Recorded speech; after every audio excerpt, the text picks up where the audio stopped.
At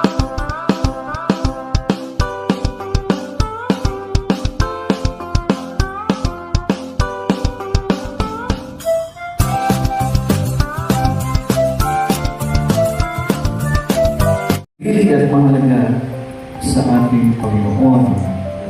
Amen. John 6:38 hanggang 40. Ito ang sabi, John 6:38 hanggang 40.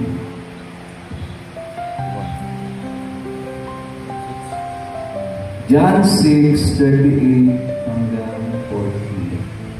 John 38 to 40. 38 to 40. Okay, babasahin ko. 38.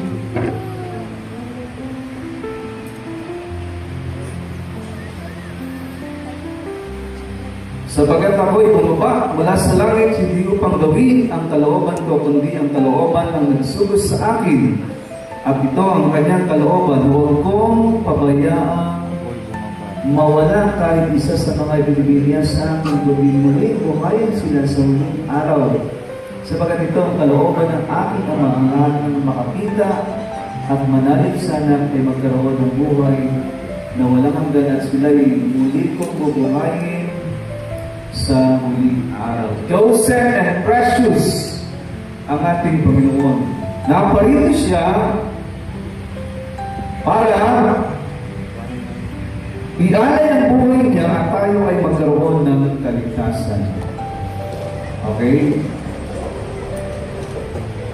Ang pangalawang pagkis po natin, believers are living stones ayon sa verse 5. Built into a spiritual house. Physical temple. Ang bansang Israel, nagkaroon sila ng physical temple. Pero, sabi po ng Bible, believers are now temple of the Holy Spirit. Okay? Ephesians 1:13. Anong sabi ron? Mula nang marinig ninyo ang gospel, sabi kanina ni Kuya Gilbert, baga nagsabi kang sa inyong dialekto, pero naiintindihan ko. Ang banal na Espiritu ay tumahan sa atin. Kailan? Nang marinig natin ang gospel. Okay. So, ang banal na Espiritu ay nasa na yun? Nasa na siya? Sino ba ang banal na Espiritu?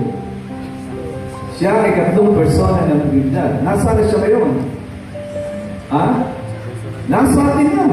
Sa ato nasa okay? ato lagi. Mula na tumanggap kayo sa ating Panginoong Jesus, siya ang naging seal of salvation ninyo. Kaya, walang Kristiyanong pwedeng mag-possess ng diablo. Alam niyo yung possess? Sanib. Sanib. Sinasaliba. Nakakita na kayo noon? Yes. O hindi pa? Sino rito naka-experience na ng gano'n? Na-possess ng evil o ng diablo. Meron na? Wala pa. Kung genuine kang Kristiyano, hindi ka pwedeng mag-possess ng evil. Bakit? Sapagat may nakatira sa'yo. Sino yung nakatira sa'yo? Ang Panginoon.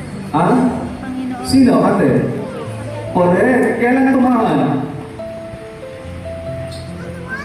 Kailan siya tumahan ng banal na Espiritu?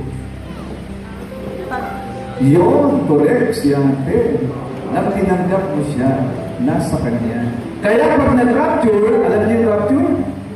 Yes. Yes. Ano yung rapture? Biglang biglang kunin. Ang rapture ba ay nangyari na o hindi pa? Hindi pa. Nangyari na. Nangyari na? Kahapon. Naiwan kayo. At ako. So, ang rapture ay kukunin niya ang lahat ng mga nagtiwala mula sa kanya. Okay? Ano ang palatandaan na mararapture kayo at ako? Yung banal na Espiritu ang siyang seal of salvation. Okay. Meron na ba kayo niyan? Meron na. Magtatanong ako ha?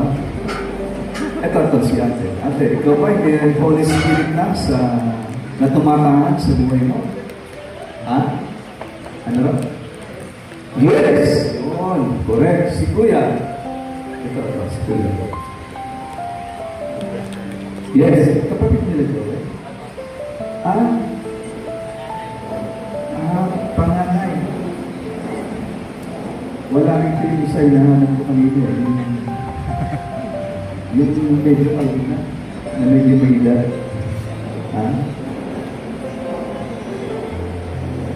So, Hindi, yung may edad na. ang naman sila kulot ko ka Pero sila kulot doon na. Ay na sila kulot ko. Huwag na po. Ngayon ba lang nakita si Kuya? Okay. So, mga kapatid, any moment, rapture will come. Rapture will happen. Sana makasama tayo. Amen? Amen. Magkikita-kita ba tayo sa kabilang buhay? Magkita-kita. Amen. Oo, tayo magkikita-kita lang hanggang dito. Hanggang Sana kabilang buhay. Hanggang sa kabilang buhay. Pangalawa, believers are living stones. During Old Testament, ang meron ng access sa Diyos ay ang mga high priest. Ano yung access? Access. Kumbaga, Access, sa Tagalog. susi. Access. Susi. Yung nakakalapit. Nakalapit. Okay, yun lang nakakalapit. Ang nakalalapit lang sa kanya mga high priest during Old Testament. Yung ordinary, Jew, walang authority. Okay? Pero ngayon, sa panahon natin, dahil sa kamatayan ni Kristo sa krus ng Kalbaryo, tayong lahat na mga tumanggap sa Kanya, meron ng access. Amen ba yun? Amen. Kapag ikaw ay lumapit sa Kanya, dirinig ka niya. At ang kanyang sagot ay tatlo. Oo, hindi, o kaya ay ano yun? Ha? Oo, hindi. Pangatlo? Ewan. Maghintay. Maghintay. Okay. Siyempre, normal sa atin yung maisipin. Di ba? Oh, pag meron tayo hinihiling sa Panginoon, gusto natin, Lord, sagutin mo na agad yung dalangin ko. Kasi pag hindi mo sinagot ang aking prayer, magtatampo ko, hindi na ako aatin. Hindi na ako magbabasa ng Bible. Ikaw rin. Mawawala ako. Ganun ang tao di ba? Hindi. Minsan ang sabi niya sa ating prayer ay hindi. Bakit? Kasi alam niya kung ano ang makakabuti sa atin. Correct? Correct. Kapag may anak kayo, halimbawa si Maricel, yan, ang anak niyang bulso. Pag humingi ng tinapay, tapos ang binigay niya, nahuli siya ng cobra. At yun ang binigay niya. Tama ba yun? Hindi. Ha? Mali, di ba? Kapag humingi ng tinapay, ibibigay mo bilang magulang dito sa lupa dahil mahal ang anak mo yung tinapay. So minsan, ang ating prayer, hindi ang sagot niya kasi baka makakasama sa atin. Okay? Hinihiling natin, makapag-abroad tayo, ganun ganyan, dun sa church na dati. Unang dinalawan ko, gusto na kang nasa may isang kapatid. Lagi niyang pinag-pray sa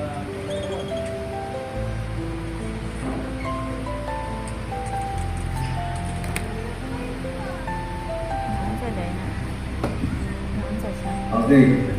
Lagi niyang pinag-pray na makapag-abroad. Nakapag-abroad na. Kaso, after naman, bumalik ng Pilipinas, sabi niya, hindi kalooban ng Diyos, pinilit ko siya. Pinahintulutan niya ako, pero hindi naging maganda ang aking buhay doon. Sabi niya, kaya bumalik siya. O hindi, o kaya ay maghintay. Okay? Maghintay. Sa tamang panahon, ang Diyos ay tutugon panalangin. Amen? Amen. Amen ba mga kapatid? Ephesians 3:11 hanggang 13. Ephesians 3. Efeso 3. Peso. 3. 13. 13 pa yun. Ephesians 3.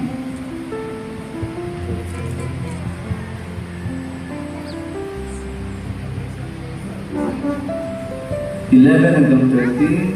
11 to 13. Alisin mo ito sa walang hanggang panapala na isinakatuparan niya kay Kristo Jesus nating Panginoon dahil sa ating pagkikipag-isa at pananalig sa Kanya pangganda. Makalalapit tayo sa Diyos ng panatag ang loob. Kaya, hinihiling ko sa inyo na huwag kayo masinsirahan ng loob dahil sa kahirapang tinitiis ko alang-alang sa inyo yamang ito'y sa kabutihan ninyo. Okay, ang ikatlong puntos po natin, verses 6 hanggang 8, two responses to the stone. Who is the stone? The solid rock foundation. Sino? Christ. Walang iba. Okay, believe and no shame. Those who believe in Christ, the cornerstone, Peso 3, 11 to 13. will not be put to shame. 11 to Ito naman, ano? Pag ikaw ay nanampalataya at napabilang ka sa pamilya ng Panginoon, hindi ka mapapahiya. Okay, masarap ang maging anak ng Diyos. Amen ba? Amen. Proud ba kayo na kayo ay anak ng Diyos? Yes. Ha? Yes. Meron ba rin itong kamag-anak ni former President Rodrigo Duterte dito? Siguro pagka ang apelido mo during that time ay Duterte, very proud ka. No? Yun ang Tama? tago-tago. Bakit? Yes. Imagine, kamag-anak mo ang nakaupo sa Malacanang. Ngayon, dapat lahat ng Kristiyano maging very proud. Bakit? Sabagat ang tatay mo, President of all the president in the world. Mayors of all mayors in the world. Siya ang makapangyarihan. Siya ang lumikha ng mga puno. Siya ang nagbigay ng talino sa tao para na-invento ang electric fan. Ang mikropono. Yun, yung TV. Okay, yan ang mesa. Cellphone. Oh. Ang tatay mo, omniscient. Alam niya ang iniisip mo kung ang isip mo ay nakapokus na yun o hindi. O ang isip mo ay nakapokus doon sa nakabalot sa karton. Ano ba yun? Pati? Ha? Lechon. Lechon yan. Lechon pala? Okay, akala ko buhaya. Okay, lechon. So, hindi naman nakapagsisisi, no? Correct, mga kapatid, na tayo ay anak na ng Diyos. No? Ako, nang maging Kristiyano ko way back 1983. So, matagal na. May ilang taon na. Sige ka. Subukang computer. Daw. Ha?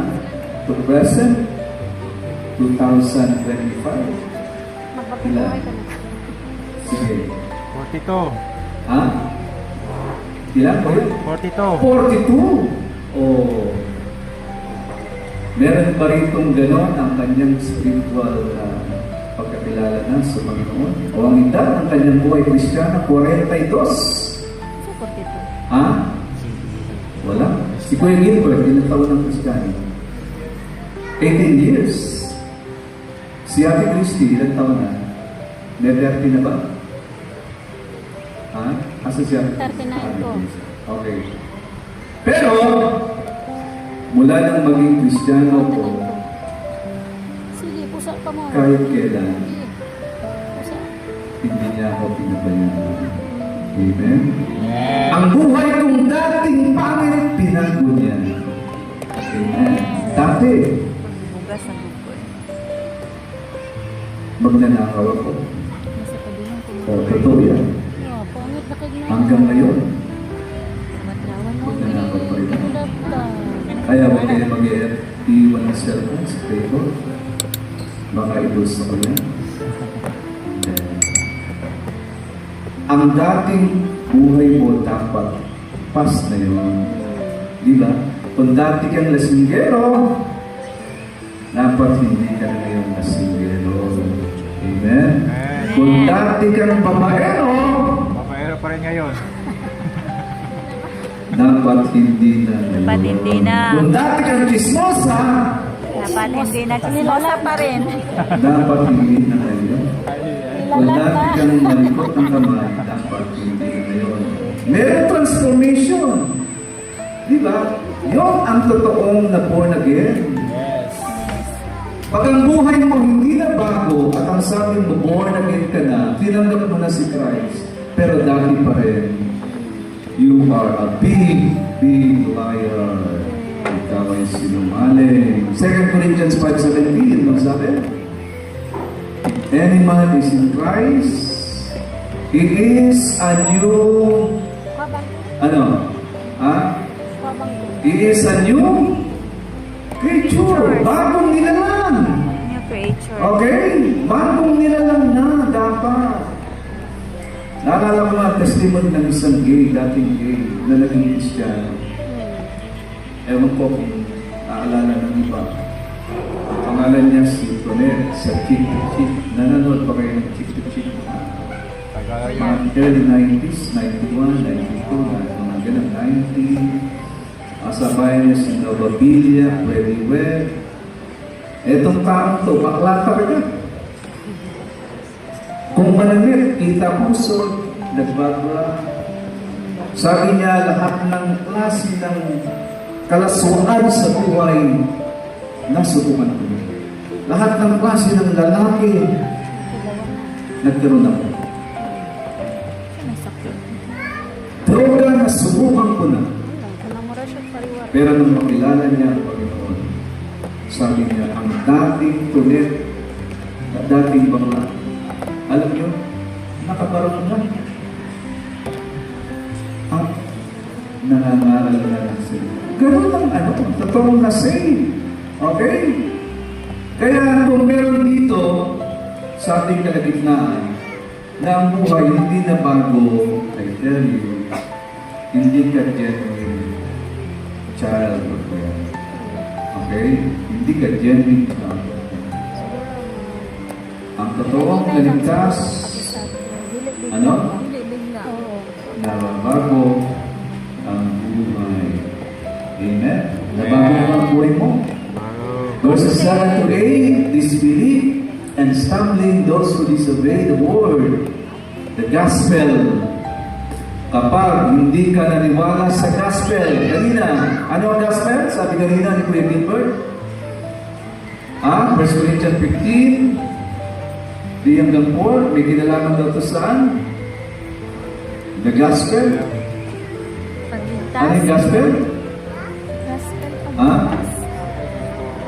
Ano yung gospel? Salita ng Diyos. Gospel.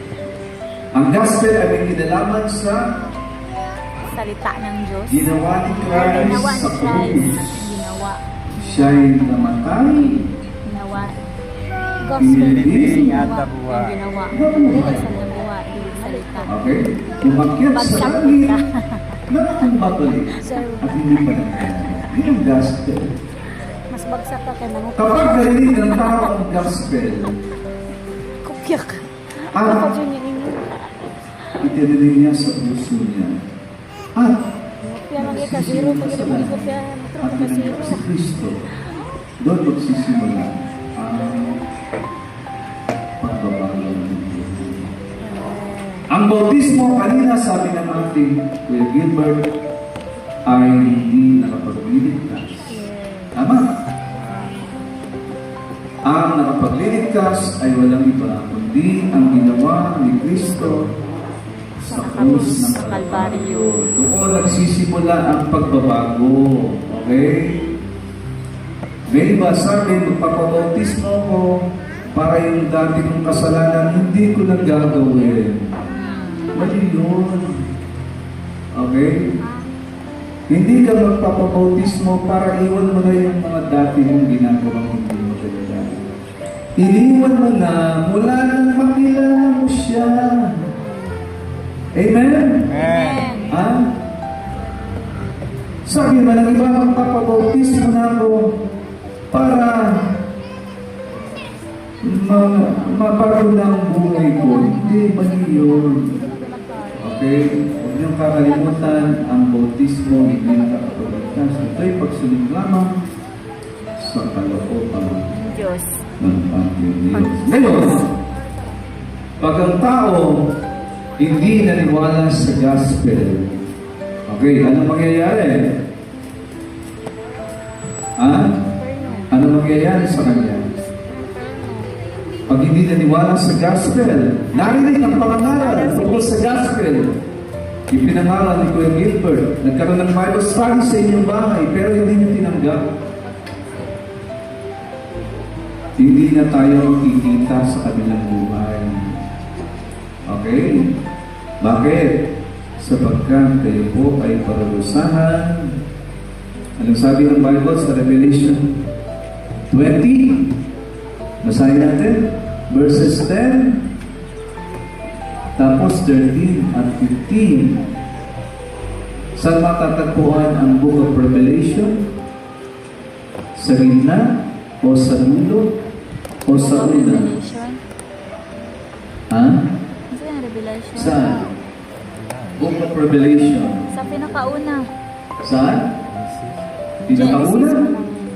Gitna? Sa dulo? O dulo? Sa dulo. Ah? Sa dulo. Dulo. Okay. Revelation. Oh, kayo ba yung nagbabasa ng Bible? Minsan. Ha? O hindi? O, ilang aklat meron ng Old Testament? Sige na. Ilan? Ito, si Kuya. Si Kuya, ito. Yung bata ka. Old Testament. Ilang books? Ilang books daw ako. Ilan? Nakalimutan. Nakalimutan. Ilang books? 66 daw. 39. 39 daw. Sobra. Ilan ang new? Ha? Ilan ang new? 27 total of 66. Lagi Ang 36, Book of 66 Revelation lang. ay Pero last na-combine lang mo ba? Na-combine. from the new. Tama, 66. Pero na-combine Sino lang mo ako? natin. 39 ako, Revelation? ang new 27. Si Tama ako, sir. Paul? 66. Si Peter o si John? Ha? Na-combine. Sino mo author, mga kapatid? Ha? Peter daw. Yan. Okay, sabi niya rito sa verse 8, chapter 20, Marong tani sa tong exam karon. Nakay quiz. Napad yung prize. verse 10 pa lang, chapter 20. Ang diablo nagdaya sa kanila ay tinapon sa lawang apoy at asupre na pinagtapunan din sa alimaw at sa mga bulang propeta. Magkakasama silang pahihirapan araw at gabi. Magpakailan din. Nakakatakot. Di ba? John. Yeah. Pag hindi mo pinaniwalaan ang ginawa ni Kristo sa krus ng Kalbaryo, Sa ganito? Sa ganito? Sa ganito? ikaw ay Revelation. kanyang paparusahan. Ang saan ako? Sana ang parusa, isang araw Sa lang. Revelation. Di ba? Kaso ang parusa ay Ano yung gingon karon? night First John. and day. First John. Night and day. Kalimot ko ba? Eternal. Ang buhay dito sa lupa ay temporary. Tama? Ato ka sa inferno. Walang Ano? forever. Okay? Lahat dito temporary. Ang ganda, Sa naman si lumilipas. Siki dito, ipadudo ni na. Ang kapanyagan, Ganahan siya sa hangin. nakakalimutan. First ko, lalong sa Ang pera hindi forever. Pwedeng mayaman ka, bukas, ubre. pero baka bukas hindi. Pwedeng maganda ang health mo ngayon, bukas hindi na. Kasi nga, lahat dito, temporary. Temporary lang tayo dito, mga kapatid. Okay? Mga kaibigan, kung meron pang i-say. Darating at darating ang panahon aalis Sama siya tayo ng anak. dito. July, August. Saan tayo 2 dadalhin? months. Dalawa. 2 months. Saan yung dalawa? Sa impyerno at sa langit. Correct, impyerno at langit. Paano kung sa impyerno? Maghihirap ka. Kaya nga sabi, paparusahan sila araw at gabi. Gabi. Magpakailan kailan naman. Paitag doon sa inferno. Init pa ka. Hello? Ha? Ano pipiliin nyo? Langit! Langit? O impyerno? Yung mga nandyan Langit! sa table dito. Langit? Langit! Langit! O. Yung kulay ng luna, may kulay ng luna. Ikaw, ate. Langit? Ha? Langit! Langit? Ikaw ba sa'yo na? Ha? O hindi pa? Bisita. Okay, si Kuya, yung nakaputi. Save ka na ba, Kuya? Bisita na. Okay. So sana, first na ninyo marinig, no? Ang gospel. Si Kristo ay namatay, ulitin ko. Inilibing na buhay, umakyat sa langit.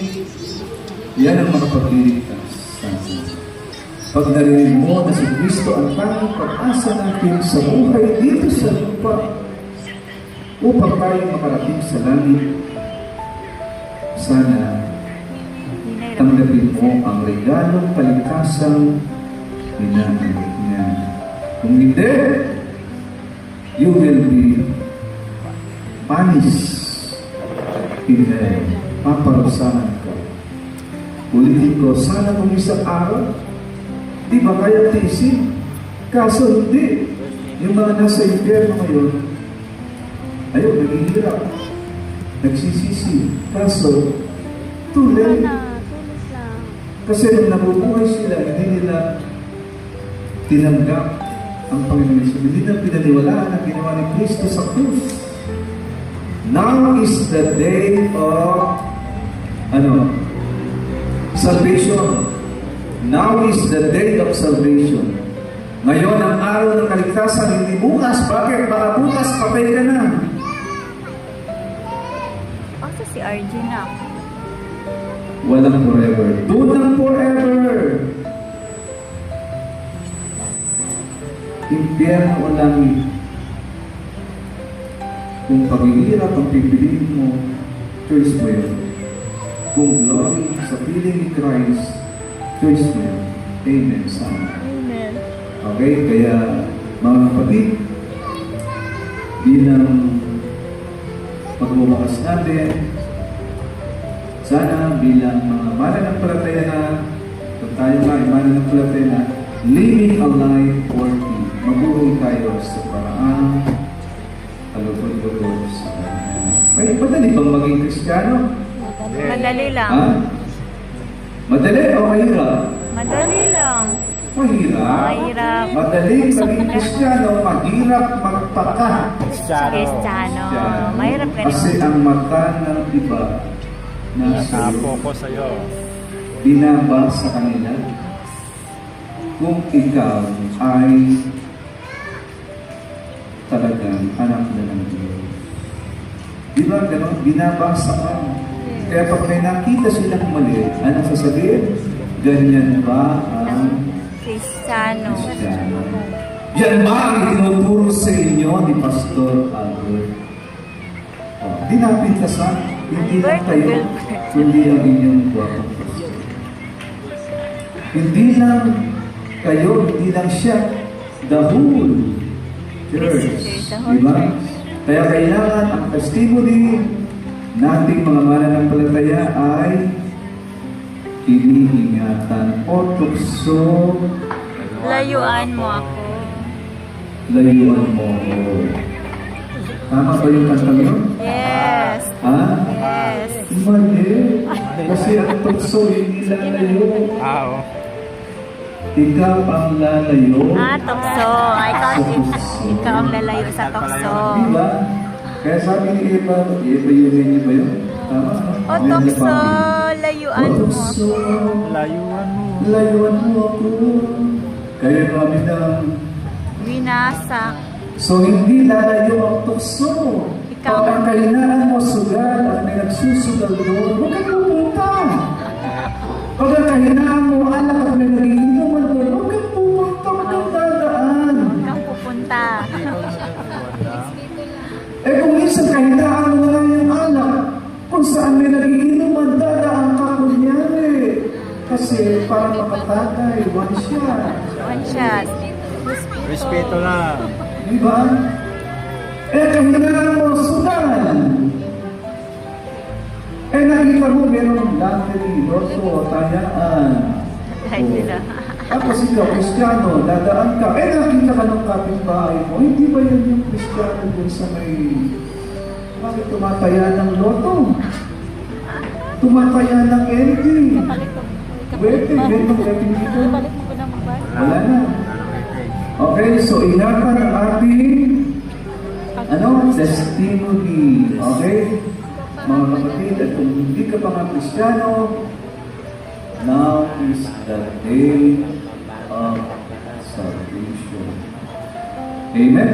Amen. Naniniwala ako na kung meron tayo more than 60 ngayon, baka 50%. Paabot ba tag 50 guys? Baka sabi ko. Paabot tag Hindi ako 50 sure. O baka naman more than 50% ang hindi pa talaga Asay sure. sinta. So now is the time ulitin ko. 100, wala po siguro. Ito yung second time na napunta kami dito. 2021 yata. Ito ano, dagan tayo no? Una, medyo may tip pa noon. Doon kami sa bahay ni ng Kuya Joel. Ito yung second time. Baka sa third time, hindi na tayo magkita. Di ba? Malay mo, patay na ako. Tama? Amen? Amen. Oo, gusto niyo na pala akong mamakal. Ba't kayo nag-i-amen? Wala mo Ha? yun, walang Sabi ko, baka patay na ako. Sabi ng Lord, Amen! Amen. Ayan, gutom na nga. Amen ang amen. Hindi naman alam yung pinag-amen. Okay. Malay nila. Hindi ba? Baka mamaya ikaw na pala yun. Oo. May mag-amen? Oo. Okay. So, sana ang aking prayer, hahanapin ko ang ito, asawa ni Kuya Jun. Pagdating ni Ate sa langit, hindi na yan pa yan. Totoo yun. Hindi na yan pa yan. Maganda na. Yan. Okay? Sino pa rito yung may kapagsanan? Wala. Pagdating natin sa langit, yung medyo dark ang skin, gaganda na yan. Hindi nila kailangan magpag-yelo. Amen? Amen. Yung kulubot na mukha, kikinis siya. Amen? Tingnan niyo. Kasi doon sa piling ng Panginoon, lahat ay maganda. Okay? Oo nga, ang ganda nga ano. Hindi mo pinapipili ka niya sa piling ko, sa piling ni Satanas. Sa piling ni Jesus. Pero ang iba ang pinipili pa rin sa piling ni Satanas. Ayaw maniwala sa gospel, yung ginawa ng kanyang tunay sa krus ng Kalbaryo. Okay, pagpalain tayo ng Panginoon. Maraming salamat.